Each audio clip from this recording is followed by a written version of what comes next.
76তম বছরের পদার্পণে এই বছরের থিম হচ্ছে রুদ্রাণী। এই পুরানো মন্দিরগুলি কিন্তু দ্বাদশ মন্দির। এই হচ্ছে প্যান্ডেল। এবছর হতে চলেছে রুদ্রাণী।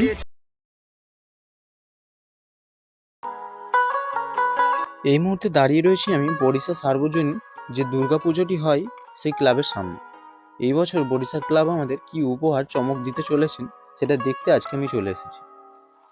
তো এই হচ্ছে বরিশা সার্বজনীন ক্লাবের ব্যানার। সাবর্ণপাড়া বরিশা সার্বজনীন দুর্গা উৎসব, শখের বাজার দ্বাদশ মন্দির।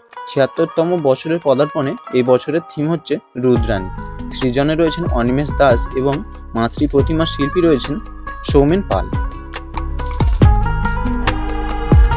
এই যে মন্দিরগুলো আমরা দেখতে পাচ্ছি, এই পুরানো মন্দিরগুলি কিন্তু দ্বাদশ মন্দির। প্যান্ডেলের চূড়াটা আমরা সামনে থেকে দেখতেই পাচ্ছি, বাইরেটা প্লাস্টিক দিয়ে ঘেরা আছে, তোমরা দেখতেই পাচ্ছ।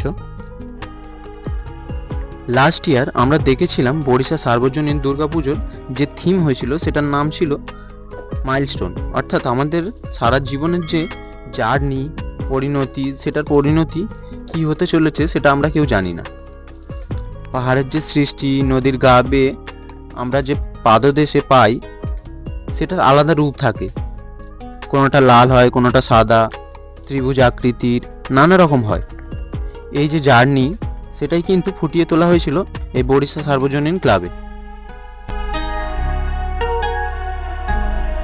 তো প্যান্ডেলের কাছে আমরা চলে এসেছি। এই হচ্ছে প্যান্ডেল।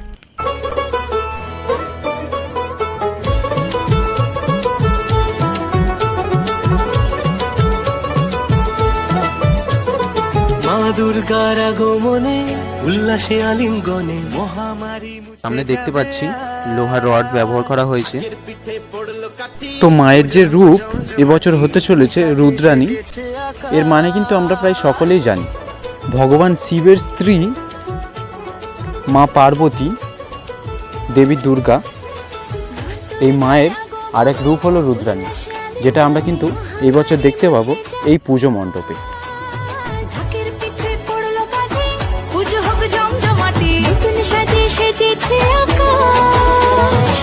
সাজানো বরণডালা, আকাশে মেঘের ভেলা, চলছে ধনুচিনা, আসরের ঘন্টা বাজে, এলো নতুন সাজে, আকাশে পূজার বন্ধন।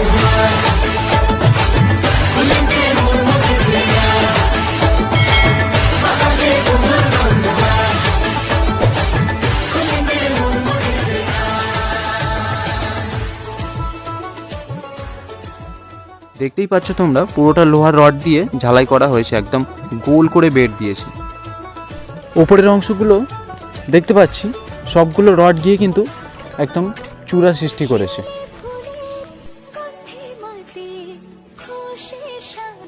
এই যে উপরের ধাপটা, উপরের অংশটা দেখতে পাচ্ছ, এইখানে কিন্তু মাকে রাখা হবে, মা বিরাজমান থাকবেন।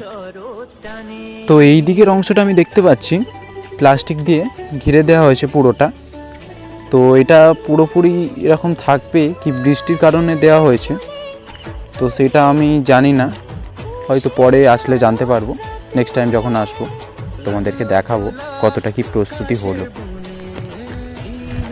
তো সামনেই দেখতে পাচ্ছি ওই যে হলুদ প্লাস্টিক ফেস্টনটা রয়েছে, বাঁশ দিয়ে ঘেরা রয়েছে, ওইটা কিন্তু প্রবেশ পথ হবে, দর্শনার্থীরা ওই দিক থেকেই প্রবেশ করবে।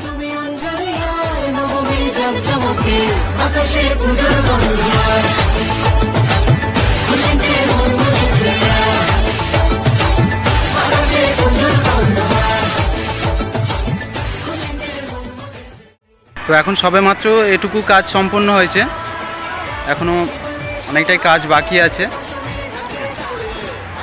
তো যারা যারা আমার চ্যানেলে নতুন দেখছো তারা চ্যানেলটাকে একটু সাবস্ক্রাইব করে দেবেন আর লাইক কমেন্ট করে আমাকে একটু অনুপ্রাণিত করবেন। আজকের জন্য এটুকুই।